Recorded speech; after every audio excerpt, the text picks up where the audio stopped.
એક ઠંડી સવારમાં શિયાળ અને વરુ નદી કિનારે ફરતા હતા. ત્યાં એક માછીમાર તાજી માછલીઓથી ભરેલી ટોપલી મૂકી આરામ કરતો હતો. વરુ બોલ્યો, ચાલ, હમણાં જ માછલી ચોરી લઈએ. શિયાળ બોલ્યો, ઉતાવળ ન કર, મારી પાસે એક યોજના છે. શિયાળ જમીન પર મરેલા જેવો પડી ગયો.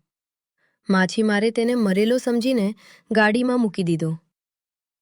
રસ્તામાં શિયાળ ધીમે ધીમે એક પછી એક માછલી નીચે ફેંકતો ગયો. થોડીવાર પછી શિયાળ કૂદીને ભાગી ગયો. વરુએ રસ્તા પરથી બધી માછલીઓ ભેગી કરી. બંને નદી કિનારે બેઠા. પણ વરુ લોભી હતો. તે બોલ્યો, હું બધી માછલીઓ એકલો જ ખાઈશ. શિયાળ હસ્યો અને ત્યાંથી ચાલ્યો ગયો. એ જ સમયે માછીમાર પોતાની ગુમ થયેલી માછલીઓ શોધતો આવ્યો. તેને વરુને માછલીઓ સાથે જોઈ લીધો અને લાકડી લઈને દોડ્યો. વરુ જીવ બચાવીને ભાગ્યો. બધી માછલીઓ ત્યાં જ રહી ગઈ.